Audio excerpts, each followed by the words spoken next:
우리가 한 주간 특별 새벽 기도회를 보내게 되었고, 특별 새벽 기도를 통하여서 이 순종이라는 주제를 살펴보게 되었습니다. 순종이라는 것은 우리에게 굉장히 중요한 모습이고, 또 순종을 통하여서 하나님의 뜻을 조금 더 밝히 또 깨달을 수 있게 되는데요. 특별히 한 주간 동안에는 우리 동역자분들이 또 함께 말씀을 선포하셨는데 너무 열심히 잘 전했고, 또 정말 부족함 없이 그 말씀을 잘 선포해 주셨습니다. 우리 감사하는 마음으로, 우리 수고했다는 마음으로, 고생했다는 마음으로 박수 한번 쳐주도록 하겠습니다. 너무 한 주간 또 은혜롭게 우리 사역자들이 말씀을 잘 전해서 저도 담임 목회자로서 봤을 때 굉장히 참 이렇게 뿌듯했고, 야, 나도 설교 잘해야 되겠구나 생각이 드는 그런 한 주간의 시간들이었습니다. 여러분, 진실을 만나면 우리는 두 가지 반응을 보이게 되죠. 첫 번째로 이 가인처럼 화내고 방어하면서 정작 자기에게 필요한 계시를 버릴 수 있게 되는 모습.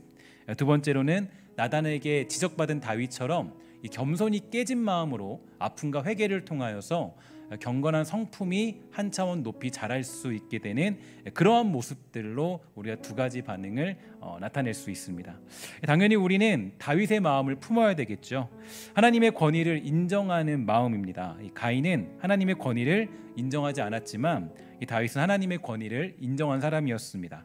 그렇기 때문에 나단 선지자가 이 죄의 문제를 지적했을 때 울며 회개함으로 그 모든 것들을 받아들였던 다윗의 모습을 볼 수가 있게 되죠. 반면에 열왕기 상하에 등장하는 수많은 왕들, 그 왕들의 태도는 어떻습니까? 그들의 인생 중에서도 많은 선지자들이 이 죄의 문제를 지적하면서 회개하기를 촉구하였습니다. 하지만 대부분의 왕들은 선지자들을 마음에 들어하지 않았습니다. 핍박하며 그들을 죽이고자 하였고, 그들의 말을 전혀 귀담아 듣지도 않았던 모습을 우리는 잘 알고 있죠. 이유는 하나입니다. 바로 여러 가지 것들을 다 분석해 보면 결국에는 바로 하나님의 권위를 인정하지 않기 때문입니다. 하나님의 권위를 인정하지 않는 그들의 모습들, 그러니까 하나님의 말씀을 들어도 그것에 대해서 반항하고, 그것에 대해서 전혀 어떤 마음의 깨트림이나 삶에 대한 돌이킴을 찾아볼 수가 없게 되죠. 만약에 하나님의 권위를 인정했다면, 하나님이 말씀하시는 것으로 듣고 선지자들의 이야기를 들으면서 자기의 죄를 뉘우치며 하나님께 돌아가기를 촉구하였을 것입니다. 하지만 자신이 하나님의 권위보다 더 위에 있다라고 생각하게 되었죠. 왕이니까 선지자들의 이야기 정도는 무시할 수 있다라고 생각을 하였습니다. 그러니까 그들의 이야기 정도는 쉽게 무시하게 된 것입니다. 그러니 그들의 이야기가 귀에 들려올 리가 없습니다.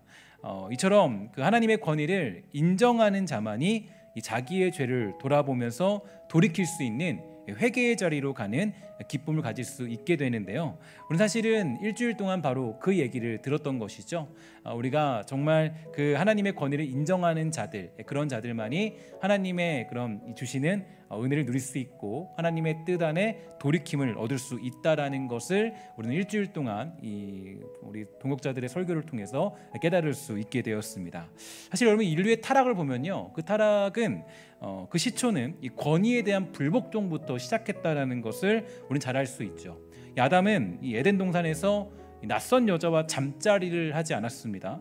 이 마약을 복용하여서 중독된 것도 아니었습니다. 그러나 그의 모든 죄는 이 모든 피조 세계를 이 포로와 속박 상태에 들어가게 할 만큼 심각한 일이었는데요. 로마서 5장 19절에 보면 그 죄가 무엇인지 정확히 나타나고 있죠. 한 사람이 순종하지 아니함으로 많은 사람이 죄인 된 것 같이 한 사람이 순종하심으로 많은 사람이 의인이 될 것이다. 이렇게 우리에게 선포해주고 있습니다. 그러니까 그들의 죄가 뭐냐? 과연 우리 인류, 이 피조 세계를 무너뜨렸던 가장 큰 죄의 시초가 어떤 것이냐? 어떤 우리가 말했던 윤리적인 죄의 문제나 아니면 우리가 생각했던 그런 마약 중독, 어떤 그런 것들이 아니라 바로 하나님에 대한 불순종입니다. 불순종의 마음, 거역에 대한 마음, 그 거역의 마음이 결국 우리 인류를 이 죄악의 세계로 몰아넣었고, 이 불순종의 마음이 결국에는 우리를 타락의 길로 인도해 주었다라는 것을 우리는 잘 알 수가 있게 되죠. 아담은 최고의 권위자이신 하나님의 말씀에 순종하지 않았던 것입니다. 그래서 이 죄라는 것을 정의할 때마다 죄가 뭐냐라고 하는 질문 앞에서 우리들이 생각해야 될 것은 바로 아담의 상황을 생각을 해봐야겠죠. 그러니까 아담이 어떤 죄를 저질렀느냐라고 묻는다면 아담은 무엇보다 그 최고의 권위자이신 하나님의 말씀에 순종하지 않았던 것입니다. 그래서 그들 모두는 이 하나님의 권위에 순종하지 않았던 그 모습으로 인하여서 이 죄에 빠지게 되었고, 그 불순종은 인류를 괴롭히는 모든 문제를 불러오게 됩니다. 미혹당한 인간은 하나님의 공급하심과 이 보호하심을 잃어버리게 되었죠. 그래서 사탄이란 존재, 악한 자의 존재는 우리를 불순종하게 만들고 이 권위에 불복종하게 만드는 이 반항적인 마음을 우리에게 심어주고, 이 고집적인 마음을 우리에게 그렇게 심겨주게 됩니다. 이것이 악한 자의 가장 강력한 속삭임이고, 이 속삭임에 아담과 하와가 넘어가 버렸다는 거죠. 그럼 재미있는 사실은요, 그 외국에는 사탄교라는 종교가 있다 그래요. 사탄교, 사탄을 섬기는 종교겠죠. 그러니까 루시퍼, 소위 말하는 루시퍼를 섬기는 종교가 따로 있습니다. 근데 그 종교를 보면 사탄교에서 지키는 제1계명이 뭐냐라고 했을 때 그 1계명은 바로 내 뜻대로 할지어다라는 1계명이 있다 그래요. 그러니까 첫 번째 계명은 너 마음대로 해라, 너가 하고 싶은 대로 해라. 이게 바로 사탄교의 제1계명이라고 하죠.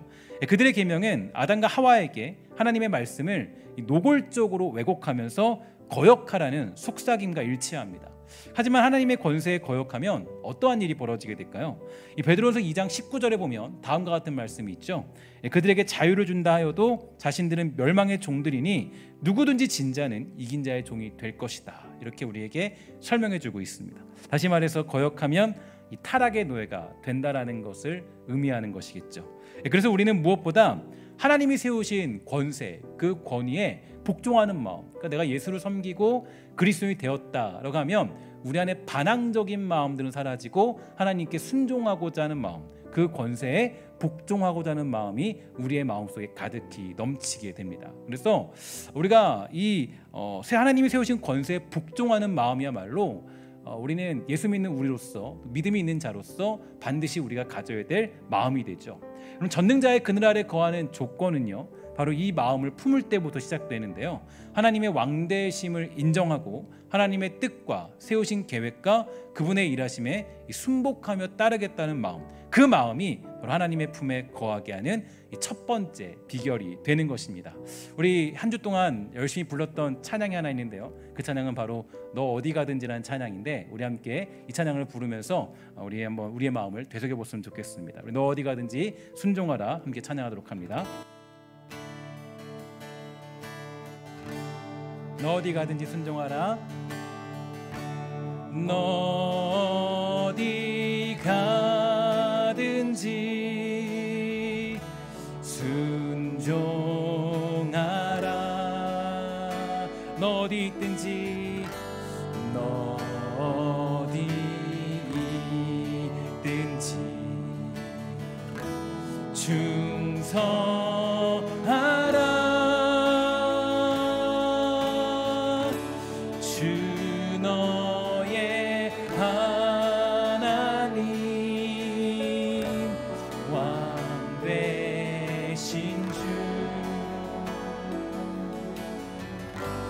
영원히 주님만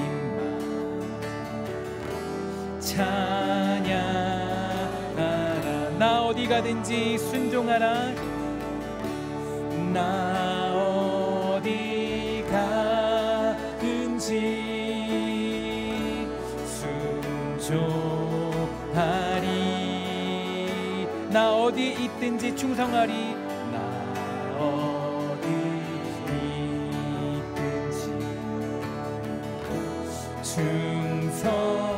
충성하리. 주 나의 하나님 왕 되신 주 나의 하나님 왕 되신 주 영원히 주님만 찬양하리. 영원히 주님만 찬양. 2절 다시 한번 고백합니다. 나 어디 가든지 순종하리. 우리 결단하면서 고백하며 찬양합시다. 나 어디 가든지 순종. 우리의 불순종하는 마음을 꺾어버리고 우리 고백하는 마음으로 찬양합시다. 나 어디든지 충성하리. 주 나의 하나님, 주 나의 하나님, 왕 되신 주, 영원히 주님만 찬양하리. 영원히 주님만 찬양하리.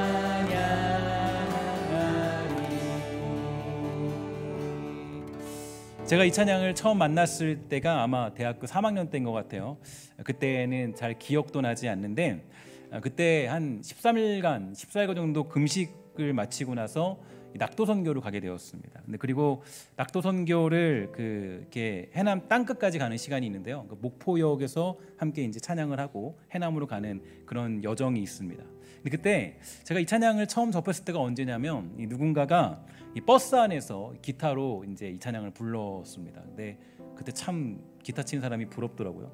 굉장히 이 찬양을 듣는데요, 뭔가 고백이 다르더라고요. 이 찬양을 딱 듣는데, 야, 어디 있든지, 이제 중요한 것은 내가 어디 가든지 어디 있든지라는 가사가 너무 중요하죠. 너무 멋지죠. 저는 그 가사가 너무 멋진 것 같아요. 왜냐하면 우린 보통 이 충성이라는 것, 순종이라는 것을 상황과 형편 따라 감당하려 하거든요. 그러니까 내가 기분 따라, 감정 따라, 내 마음 따라, 내가 원하는 대로, 내가 바라는 대로, 내가 되지 않으면, 내가 납득되지 않으면 순종하지 못하는 모습들, 그게 우리들의 모습입니다. 그런데 이 찬양의 가사를 보면 우리에게 너무 중요한 메시지를 전달해 주죠. 나 어디 가든지, 그죠? 너 어디 가든지 순종하라. 너 어디 있든지 충성하라. 그러니까 이게 굉장히 중요한 단어입니다. 그러니까 우리는 충성이라는 것, 순종이라는 것은요, 장소를 불문하는 거예요. 상황을 불문하는 거고 감정을 불문하는 겁니다. 내가 생각하는 것과 좀 다르다 할지라도 우리는 거기서 충성하는 것이고 순종하는 것, 그걸 가리켜서 우리 순종이라고 그러죠. 순종이라는 것은 나 어디 있든지라는 단어가 반드시 붙어야 돼요. 내가 무엇을 하든지 반드시 이것이 붙어야만 순종이라는 것이 성립이 되는 겁니다. 그러니까 우리가 하나님의 보호하심 아래서 큰 은혜를 누리는 방법은 이 무엇보다 약한 자가 다스리는 이 땅에서도 하나님만이 우리의 왕되심을 인정하는 것입니다. 그리고 하나님의 방법과 하나님의 계획과 하나님의 뜻을 온전히 신뢰하는 거죠. 바로 그것이 전능자의 그늘 아래 살아가는 방법이 됩니다. 그런데 어떤 경우에 우리는 너무나 하나님을 불신할 때가 많이 있어요. 그래서 내 마음대로, 내 뜻대로, 내 생각대로 일이 되지 않고 불편한 일이 있다면 나 어디 있든지가 아니라 난 여기서는 충성 안 합니다. 난 저기서는 주님 따르지 않겠습니다. 이게 우리의 고백이 되는 거예요. 이게 바로 우리들에게 있어서는 악한 모습이죠. 너무 악한 모습이에요. 정말 악한 모습은 나는 하나님 상황 따라 주님 순종할게요. 나는 어디 여기 가면, 서울 가면, 저기 미국 가면, 저기 외국 가면 하나님 순종할게요. 이거는 진짜 순종이 아니에요. 순종이라는 것은 내가 서울에 있든 목포에 있든 저기 해남에 있든 저기 땅끝에 있든 어디 있든지 간에 내가 충성하겠다라고 고백하는 것이 진짜 충성이고 진짜 순종이 되는 것입니다. 그러니까 우리가 어떤 이 하나님을 너무 불신할 때가 많이 있어요. 그래서 내 마음대로 뜻대로 생각대로 일이 되지 않고 불편한 일이 있다면 하나님의 질서를 결코 신뢰하지 않습니다. 그러면 왜 하나님의 질서를 신뢰하지 않는 걸까요? 이 고생하는 것 같고 이 돌아가는 것 같고 자기 생각과 맞지 않기 때문이에요. 하나님의 뜻이 내 뜻과 일치하지 않기 때문입니다. 그러니까 내가 하나님의 뜻에 맞춰야 되는데 하나님이 내 뜻하고 맞지 않는 거예요. 그러니까 나는 하나님의 질서를, 하나님의 뜻을, 하나님의 권세를 내가 따를 수 없습니다. 이렇게 우리는 생각을 하게 되는 겁니다. 그래서 하나님이 세우신 질서와 그 방법에 우리 문제를 제기하죠. 하지만 우리는 다음의 말씀, 이 구절을 반드시 기억하면서 순종과 충성이라는 길을 걸어야 될 텐데요. 이사야 55장 8절과 9절 말씀 함께 읽도록 하겠습니다. 시작. 이는 내 생각이 너희의 생각과 다르며 내 길은 너희의 길과 다름이니라. 여호와의 말씀이니라. 이는 하늘이 땅보다 높음같이 내 길은 너희의 길보다 높으며 내 생각은 너희의 생각보다 높음이니라. 아멘. 자, 우리가 하나님을 순종해야 되는 이유를 아시겠습니까? 내가 어디 있든지 간에 어디 가든지 간에 하나님의 뜻을 인정하고 하나님의 왕되심을 인정할 수 있는 이유가 무엇인지 아시겠습니까? 그것은 바로 내 생각보다 높으신 분이 우리 하나님의 생각이기 때문입니다. 하나님의 생각과 길은 우리와 전혀 다르죠. 물론 그 길을 온전히 따를 때 엄청난 고난을 당할 수 있어요. 예수님, 요셉, 한나, 다니엘, 예레미야, 욥, 이 모든 사람들은 모두가 하나님의 길을 따르면서 고난 중에 거한 인생이었습니다. 특히 우리를 구원하신 예수님께서 이 땅에서 우리를 구원하신 방법은 우리에게 큰 도전을 주고 있는데요. 주님은 우리를 지으신 분이시고 또 심판자이심이 분명한 사실이지만 빌라도의 법정에서 문책을 받으십니다. 문책 받을 때 너무 놀라운 결과가 하나가 도출되죠. 예수님은 죄가 없다라고 그렇게 빌라도는 선언합니다. 분명히 밝혀졌어요. 모든 세상의 내용을 봤을 때, 모든 걸 따져봤을 때 예수님에겐 죄가 없습니다라고 판결이 나셨습니다. 그러나 결국에 예수님은 그들의 결정에 따르셨고 충분히 그 모든 억울한 결과를 자기의 힘으로 무너뜨릴 수 있으셨지만 세상의 질서를 엎어뜨리시면서 자기의 뜻을 이루지 않으신 분이 바로 우리 예수님입니다.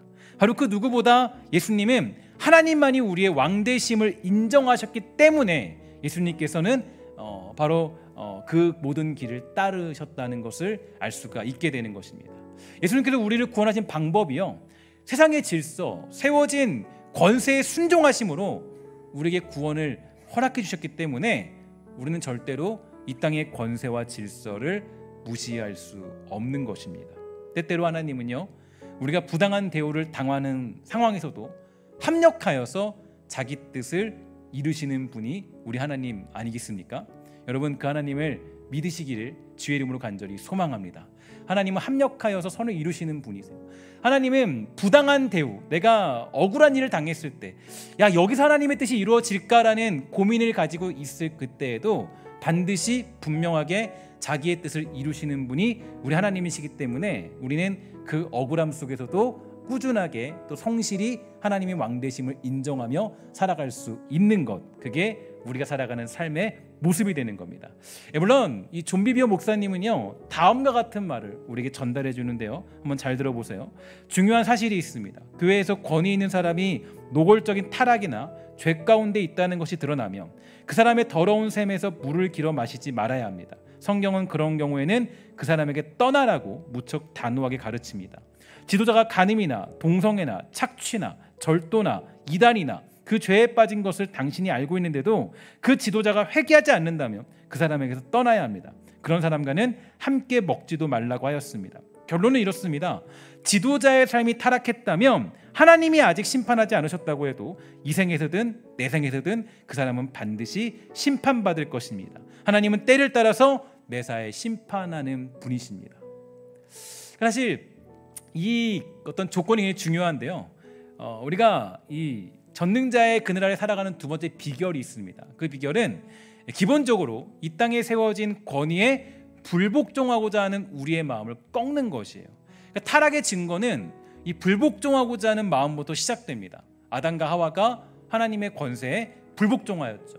그리고 에덴 동산에서 쫓겨나고 말았습니다.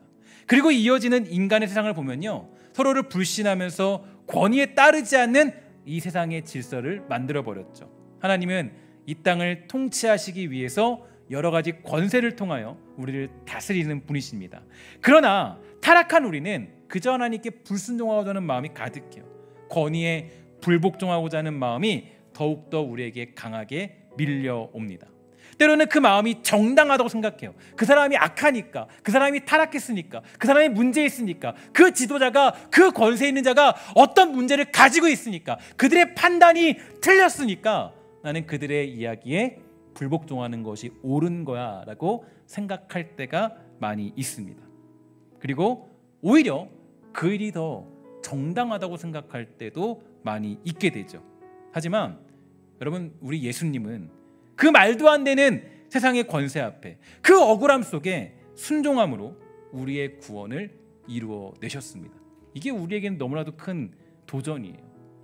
예수님께서 정당하고 합당하고 완벽한 그런 판결 속에서 예수님이 우리의 구원을 이루어내신 것이 아니라, 누가 봐도 그것은 불공평하고, 누가 봐도 그것은 억울한 일이고, 누가 봐도 그것은 어떤 문제를 제기할 수 있는 상황이었지만, 그러나 예수님은 그 질서를 엎어뜨리면서 자기 선을 이루지 않으셨다라는 거예요. 하나님의 일은 우리가 예상할 수 없고 상상할 수 없는 일을 만들어 내신다는 거죠. 그래서 여러분과 제가 억울한 일을 당해도 우리의 먼저 있는 마음은 그 권세에 순종하는 겁니다. 그런데 여러분들, 우리가 정말 어떻게 보면 하나님, 이것까지 내가 권세에 내가 따라야 돼요? 이 하나님 세우신 질서를 따라야 돼요? 생각할 때도 있지만 하나님의 방법이 그래요. 예수님이 그렇게 이 땅 가운데 구원을 이뤄내시고 만들어내셨어요. 하나님은 어떻게 선한 일을 만들어낼 줄 아무도 우리는 예측할 수 없고 깨달을 수 없어요. 다만 하나님의 뜻과 그분의 선하심을 믿으며 우리는 이 땅의 권세 앞에 순종하면서 그리스도인의 마음을 가지고 주어지는 삶을 살아내는 것입니다. 요셉은 바로 왕에게 충성했고요. 다니엘은 여러 명의 왕들에게 충성했습니다. 느헤미야도 페르시아 왕에게 충성을 다했어요. 여러분, 그들의 왕이, 그의 왕들이 정당한 사람들이었을까요? 그의 왕들이 괜찮은 사람들이었을까요? 여러분, 성경을 보면 아시겠지만 그렇지 않았습니다. 굉장히 불합리하고 굉장히 억울하게 만들고 많은 문제점을 가진 사람들이 그들이 섬겼던 왕이었어요. 그러나 그들 모두는 어떤 거기서 모략을 꾸미거나 계략을 꾸며서 그 세상을 뒤엎고자 하지 않았습니다. 그들 모두는 거기서 엎드려서 그 왕에게 충성했다라는 것을 성경은 우리에게 알려주고 있죠. 왜 그랬습니까? 자신의 주인이신 하나님께서 통치하시는 군왕들임을 그들 모두는 알았기 때문이에요. 그래서 우리는 주님이 통치하시는 그 방법 앞에서 나의 생각, 우리의 불순종하고자 하는 마음을 꺾어야 합니다. 우리는 참 고집스러운 사람이죠. 내 생각과 마음대로 되지 않으면 하나님께 우리는 원망하고 불평하기 쉽습니다. 그러나 무엇보다 우리는 하나님의 뜻을 따르는 마음이 더욱 중요한 것입니다. 하물며 교회는 어떨까요? 우리가 교회의 질서를 따르며 존중하는 이유는 교회야말로 훗날 우리가 살아가야 될 하나님 나라의 모델이 되기 때문이죠. 그래서 하나님은 직분자를 세우시고 직분은 교회를 통치하며 다스리는 그 역할을 감당하게 되는 것입니다. 그 직분은 세상이 생각하는 것처럼 계급은 절대 아니지만 그 질서는 분명하죠. 우리의 머리 되신 분은 누구십니까? 바로 우리 예수님입니다. 우리 모두는 각자 몸으로서 그 모든 역할을 공동체로 살아가죠. 그리고 교회 안에서 우리는 하나님의 통치 방법을 온전히 믿으며 그 질서를 따라 살아가는 법을 배우고 하나님 나라의 구성원이 되는 것입니다. 사실 타락한 인간들의 마음에는 그 불순종하고자 하는 마음이 가득하죠. 그건 누구도 부인할 수 없는 그러한 모습들이에요. 그러나 하나님이 주시는 마음은 무엇일까요? 그것은 무엇보다 순종하는 마음입니다. 순종하는 마음이야말로 여러분들과 제가 옥토박 같은 마음의 증거라고 말할 수 있는 게 순종하는 마음이에요. 그 마음을 우리는 교회 공동체 안에서 배우는 것이고 또 익히며 불순종의 마음으로 가득한 우리의 모습을 버리는 그런 장소가 교회 공동체의 모습이 되는 거죠. 그래서 무엇보다 우리는 먼저 교회 안에서 순종하는 방법을 배우고 익혀야 됩니다. 그리고 교회가 하나님이 세우신 질서를 두려워할 줄 아는 마음을 가져야만 하는 거예요.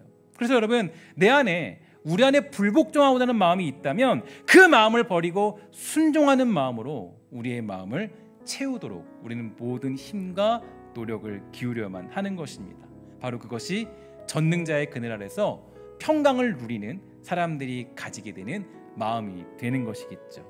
여러분, 전능자의 그늘 아래 거하는 사람들은요, 하나님이 세우신 질서를 따르고자 하고 그 질서 안에서 누리는 기쁨과 즐거움들을 가지게 됩니다. 주님께서 세상의 질서를 따르시면서 자신의 피값으로 세워진 이 교회 안에 그 질서가 온전히 세워지며 그로 인하여 누리는 평강의 기쁨이 오늘 저와 여러분들에게 있게 되기를 주의 이름으로 간절히 소망합니다. 사랑, 우리 교회를 생각하면서 우리 한 가지 찬양을 더 부르기 소망하는데요, 우리에게 소원이 하나 있네. 함께 더 찬양하도록 하겠습니다.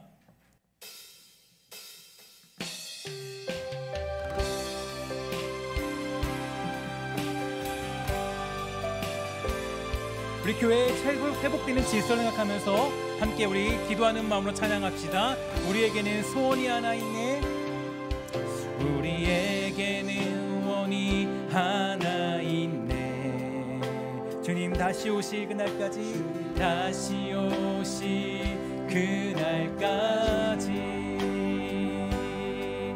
우리 가슴에 새긴 주의 십자가 사랑, 나의 교회를 사랑케 하네. 주의 교회를 향한 우리의 마음, 주의 교회를 향한 우리 마음, 희생과 포기와 가난과 희생과 포기와 가난과 고난, 하물며 죽음조차 우릴 막을 수 없네. 우리 교회는 이 땅의 희망, 교회를 교회되게, 교회를 교회되게, 예배 예배되게 우리 사용하소서. 진정한 부흥의 날 오늘 임하도록 우리 사용하소. 우리에게 소원이 하나 있네. 우리에겐 소원이 하나 있네. 주님 다시 오실 그날까지, 주님 다시 오실 그날까지 우리 가슴에 새긴, 우리 가슴에 새긴 주의 십자가 사랑, 나의 교회를 사랑케 하네. 주의 교회를 향한 우리의 마음, 주의 교회를 향한 우리 마음, 희생과 포기와 가난과 고난, 희생과 포기와 가난과 고난, 하물며 죽음조차 우리 막을 수 없네. 우리 교회는, 우리 사랑하는 신성교회, 이 교회 하나님의 질서가 회복되고자 하는 마음으로 고백하며 찬양합시다. 예배되게, 예배 예배되게 우리 사용하소서. 진정한 부흥의 날 오늘 임하도록 우리 사용한, 교회를 교회되게, 예배를 예배되게, 교회를 교회되게, 예배 예배되게 우리 사용하소서. 진정한 부흥의 날 오늘 임하도록 우리 사용하소서. 우리 사용한, 성령 안에 예배하리라. 자유의 마음으로 성령 안에 예배하리라. 자유의 마음으로 사랑으로 사역하리라. 사랑으로 사역하. 교회는 생명이니, 교회는 생명이니, 교회를 교회되게, 교회를 교회되게, 예배 예배되게 우리 사용하소서. 우리 사용하소서. 진정한 부흥의 날 오늘 임하도록 우리 사용하소서.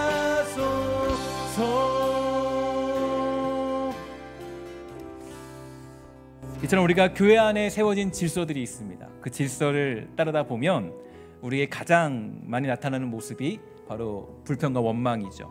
하지만 이 불평이야말로 우리가 하지 말아야 될 가장 위험한 행동이 됩니다. 존 비비어 목사님은 우리에게 이렇게 가르쳐주고 있어요. 권위가 있는 사람이 내린 결정을 불평하며 끼리끼리 쑥덕인다면 불화와 반역을 심는 것입니다. 여기에 분명히 심판이 임합니다. 연합하여 이를 처리했음에도 잘못된 선택이 있고 내 결정이 틀린 경우에도 하나님은 계속적으로 우리를 지켜주십니다.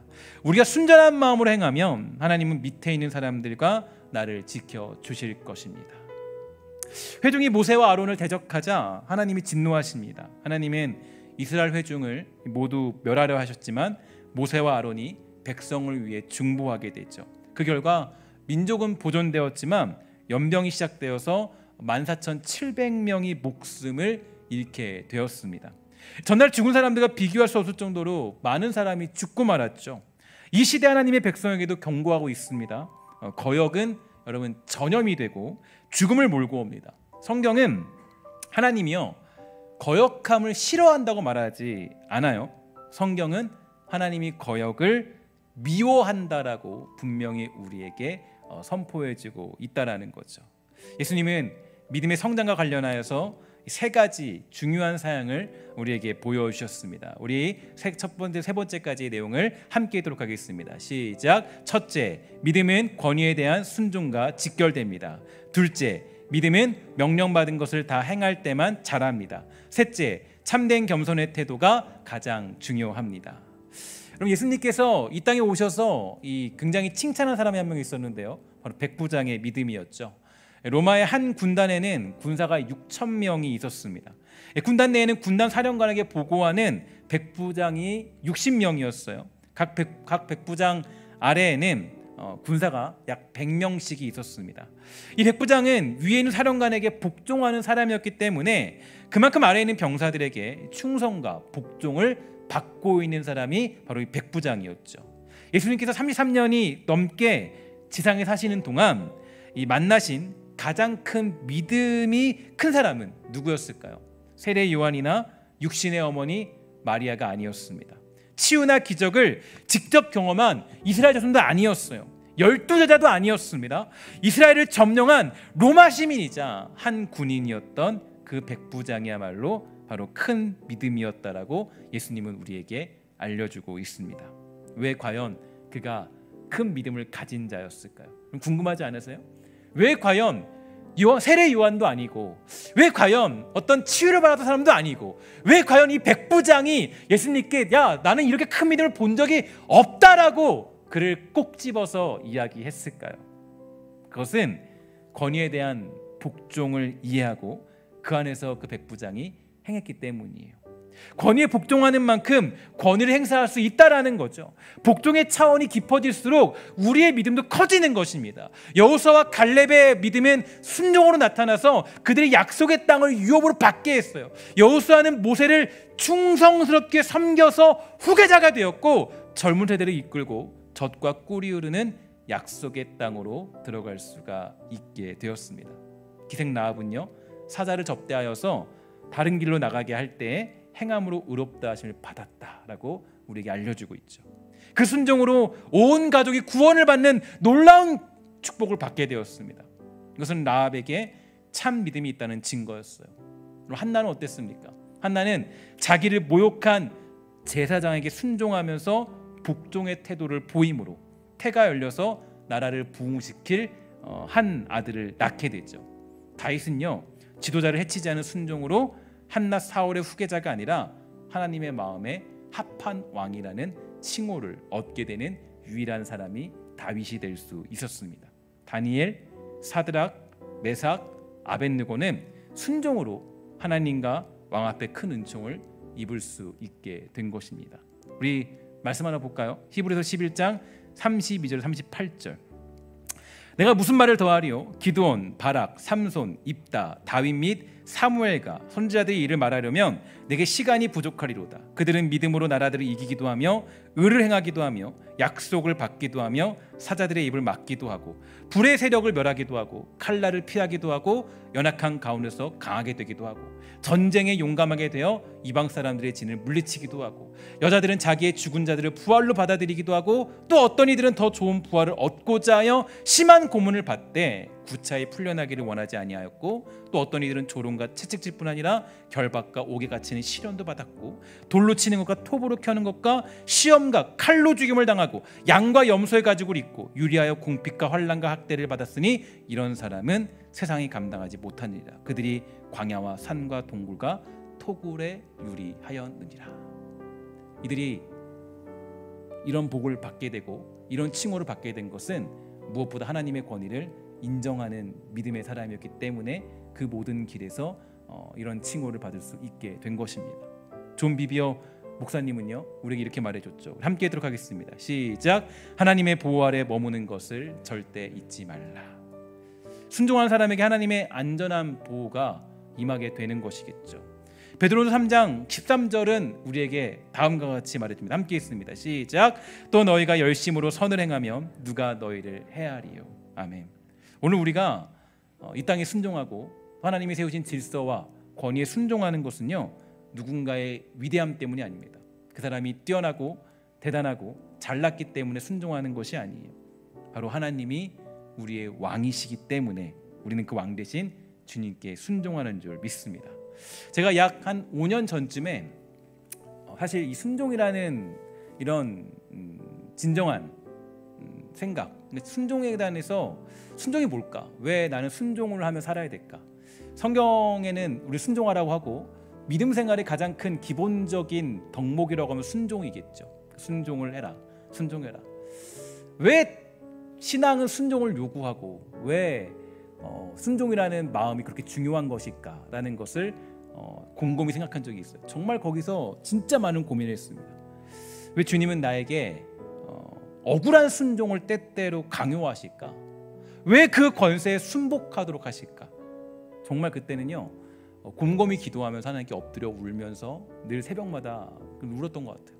하나님 왜 그래야 되죠? 왜 제가 순종해야 되죠? 왜 저에게 순종을 강요하십니까?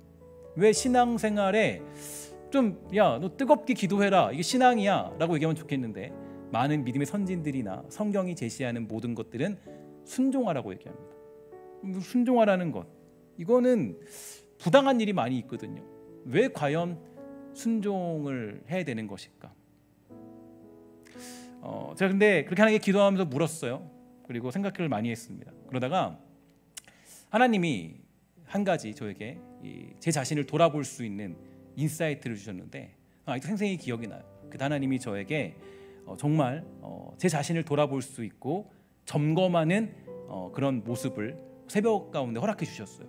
사실 그때가 저에게는 너무나도 중요한 순간이었습니다. 그때 제가 정말 이 순종을 해야 되나? 순종 왜 신앙을 순종하는 거야? 좀 내 생각도 있고 내 마음도 있고 내가 하고 싶은 대로 하는 거. 또 내가 정말 어떤 순종하지 않고 여러 가지 할 수 있잖아요. 근데 왜 신앙은 자꾸 순종을 강요하는 걸까? 왜 그럴까요? 곰곰이 제 마음을 막 살펴봤습니다. 그럼 살펴보니까 아주 무서운 마음 하나가 제자리에 제 마음속에 자리 잡고 있더라고요. 그것은 바로 내 마음에 불순종하고자 하는 마음이 가득하더라고요. 그러니까 이 충성이라는 거 보니까요. 충성은 이런 왕에게 따지고 묻고 하는 것이 아니라 그 명령을 그대로 따르는 거죠. 하지만 지금의 내 모습으로는 하나님께 온전히 충성할 수 없는 마음이라는 것을 저는 깨달을 수 있게 되었습니다. 충성에 관하여 잠언서는 다음과 같이 말하죠. 잠언서 25장 13절 함께 있습니다. 시작. 충성된 사자는 그를 보낸 이에게 마치 추수하는 날에 얼음 냉수 같아서 능히 그 주인의 마음을 시원하게 하느니라. 아멘. 보통 우리가 이 말씀에서 보낸 이를 얘기할 때 해석할 때는 우리 주님을 생각하기 쉽습니다. 물론 궁극적으로 여기서 보면은 보낸 이는 우리 하나님이 맞아요. 그러니까 우리 주인이라고 했을 때 그 주인은 당연히 하나님을 얘기하는 게 맞겠죠. 그러나 과연 이 본문이 말하는 이 보낸 이가 하나님만을 지칭하는 것일까요? 그러니까 하나님을 말하는 걸까요? 제가 사실 이 말씀을 읽으면서 하나님이 그렇게 궁극적으로만 우리에게 얘기하지 않는다는 것을 깨닫게 되었어요. 왜냐? 여러분 몇 가지 성경에 중요한 명령들이 있거든요. 명령 볼까요? 베드로전서 2장 18절 함께 읽습니다. 시작. 사환들아 범사에 두려움으로 주인들에게 순종하되 선하고 관용하는 자들에게만 아니라 또한 까다로운 자들에게도 그리하라. 여러분 뭐라 그러죠? 까다로운 자들에게도 그리하라라고 얘기해요. 그러니까 관용하는 자들이 아니라 그들에게 순종하는데 까다로운 자들에게 순종하래요. 여러분 이게 이해가 가시냐고요. 여러분 사실 우리가 기도해야 되는 건 주님 이 까다로운 주인 좀 엎어지게 해주거나 아니면 변화되게 해주거나 이게 맞잖아요. 근데 성경이 뭐라 그러냐면 그렇게 기도하라는 얘기는 없어요. 그들이 변화되도록 기도해라 아니에요. 까다로운 자들이 좀 너그러지도록 기도해라라고 안 해요. 뭐라 그러나 보니까 그들에게 순종하라 그래요. 이게 여러분 말이 되냐고요. 이 사람들에게도 우리가 뭐냐면은 충성된 사자는 그 주인의 마음을 추수할 때 냉수같이 시원하게 하는 역할을 감당하는 거예요. 이 까다로운 사람들에게도. 그 다음 볼게요. 디모데전서 6장 1절 함께 읽습니다. 시작. 종의 신분을 가진 사람들은 자기 주인을 존경해야 합니다. 그래야만 하나님의 이름과 우리의 가르침을 무시할 수 없게 됩니다. 이렇게 되어 있어요. 그럼 뭐라 그래요? 자기 주인을 존경하래요. 자기 주인을 존경하고 그래야만 하나님의 이름과 우리의 가르침을 무시할 수 없다. 골로새서 3장 22절 잘 보세요. 종들은 언제나 주인에게 복종하십시오. 주인에게 잘 보이려고 주인이 볼 때만 열심히 일하는 척해서는 안 됩니다. 주님을 두려워하는 마음으로 정직하게 주인을 섬기기 바랍니다. 잘 보면 맨 마지막에 뭐라 그래요? 주님을 두려워하는 마음으로. 그러니까 여기서 말하는 주인이라는 것은 그냥 하나님을 지칭하는 궁극적인 얘기가 아니라 이 주인은 누구예요? 이 주인은 실제적인 육체의 상전을 얘기하는 거예요. 그러면 이게 되게 중요한 얘기죠. 에베소 6장 5절 너무 중요한 말씀이죠. 우리 한번 다 같이 읽도록 할게요. 시작. 종들아 두려워하고 떨며 성실한 마음으로 육체의 상전에게 순종하기를 그리스도께 하듯 하라. 아멘. 이 모든 말씀이 육체의 상전들에게 즉 권위와 권세를 받은 자들에게 순종하라고 명령하고 있어요. 심지어 오늘 본문 베드로전서 2장 19절은 말하기를 아무런 잘못이 없는데도 억울하게 벌을 받을 수 있습니다. 그때 하나님을 생각하고 말없이 찾는다면 하나님은 그를 기뻐하실 것입니다라고 우리에게 강조해주고 있어요. 베드로나 바울 이 사람들은 절대 당시의 왕들이나 그들의 정책을 지지하는 사람들은 아니었죠. 그렇죠? 정부 쪽 사람들은 당연히 아닙니다. 오히려 핍박의 대상이었고 세상은 그들을 잡아들이려고 혈안이 되어 있는 그런 상태였습니다. 그러나 이들 모두는 한결같이 그 모든 일들에 순종하면서 억울함이 가득할 때도 까다로운 주인을 만날 때도 그 길을 걸어가야 한다라고 우리에게 명령합니다. 그럼 여러분 여기서 마지막 의문, 이제 설교가 얼마 남지 않았습니다. 거의 다 끝났어요. 조금만 참아오시면 돼요. 도대체 이렇게 함으로써 까다로운 종들에게까지 순종함으로써 얻어지는 유익은 무엇일까요? 이게 이제 마지막 결론이 되는 거예요. 여러분들과 제가 납득되지 않는 일에 순종하게 됐을 때 얻어지게 되는 유익은 무엇일까요? 보통 우리가 순종이라고 하면 충성이라고 하면 내가 납득되는 일에 충성하고 순종해야 된다고 생각하지만 성경이 요구하는 것은 까다로운 일, 까다로운 주인들이 우리에게 그렇게 까다롭게 대할 때도 충성해라고 얘기하는데 그렇게 했을 때 여러분들과 저에게 주어지는 유익은 과연 어떤 것일까? 도대체 성경은 아니 하나님은 왜 우리가 때로는 억울해 보이는 일과 내 마음에 차지도 않는 일에 순종하도록 강요하는 걸까? 저는 5년 전 그날 새벽에 5, 6년 전이죠. 그때 저 자신에게 물었습니다. 과연 나는 주님의 명령하신 일이 이해가 가지 않는데 주님께 절대 순종할 수 있을까? 이거거든요. 마지막은요. 그 질문에 답해 보니까 저에게는 그럴 수 있는 마음이 없어요. 저에게는 그럴 수 있는 마음이 없더라고요. 제 마음에는 아담과 하와가 그랬던 것처럼 하나님의 질서에 불순종하고자 하는 마음이 훨씬 더 많이 있습니다. 하나님께서 우리에게 순종을 말씀하시는 이유, 절대적인 순종을 우리에게 말씀하시는 이유는 여러분 결국 다른 것이 아니에요. 어떤 것인지 아세요? 불순종의 마음이 가득한 우리의 마음. 우리 힘으로는 현재 이 모습으로는 절대로 주인의 마음, 그 하나님의 마음을 시원케 할 수 없는 우리들의 악한 마음을 너무나 잘 아시는 분이 바로 우리 하나님이시기 때문입니다. 그래서 하나님은 이 땅을 살아갈 때 내 생각과 맞지 않는 일에도 순종하도록 주님께서 요구하시는 거예요. 그래야 하나님의 나라가 온전히 임하게 될 때 우리는 추수할 때 그 주인의 마음을 시원케 하는 냉수와 같은 충성의 일을 감당할 수 있어요. 여러분, 절대 순종이라는 네 가지 이 글자를 생각해 보세요. 여러분들은 과연 하나님 앞에 절대적으로 순종할 수 있습니까? 내가 이해가 가지 않는데, 내 뜻이 받아들여지지 않는데, 내 생각이 주님과 맞지 않는데, 내가 판단이 하나님과 맞지 않는데 하나님의 명령을 여러분과 저는 지금 따를 수 있습니까? 사실 우리는 거기서 말할 수 없죠. 따를 수 없어요. 사실 우리의 마음이 그래요. 왜냐? 우리의 마음에는 순종하고자 하는 마음보다 불순종하고자 하는 마음이 더 크기 때문이에요.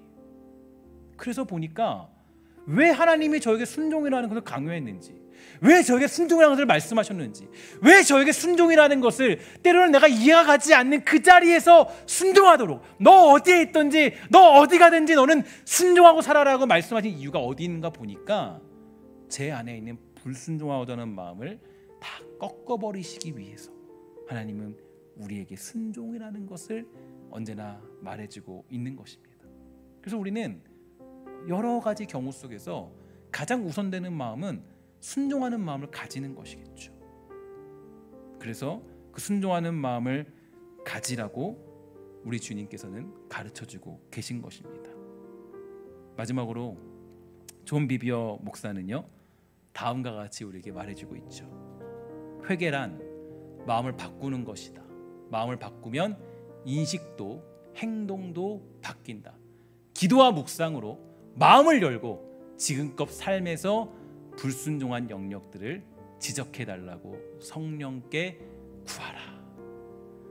여러분, 이 말씀을 따라서 우리 안에 있는 불순종의 마음들을 꺾어버리는 우리 순종의 세대를 살아가는 복되고 아름다운 신성의 권속이 다 되기를 주의 이름으로 간절히 부탁을 드리겠습니다. 타락의 가장 큰 모습은 일단 불순종하고자 하는 마음이에요.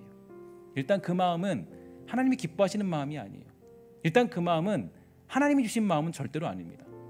하나님은 우리에게 순종하는 마음을 주시고 우리가 하나님의 질서와 하나님의 법칙과 하나님의 왕되심을 따라서 순종하고자 하는 마음을 우리의 삶과 인생 속에서 우선적으로 주시는 분이 하나님이세요.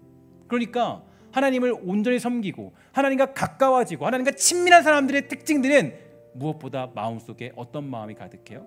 먼저는 순종하고자 하는 마음이 가득해요.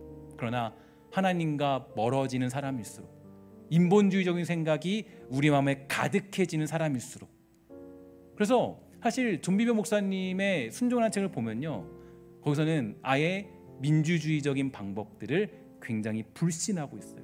왜냐? 그것은 먼저 권위적인 내용들을, 권위적인 어떤 불신적인 내용들을 우리에게 심어주고 있기 때문이에요.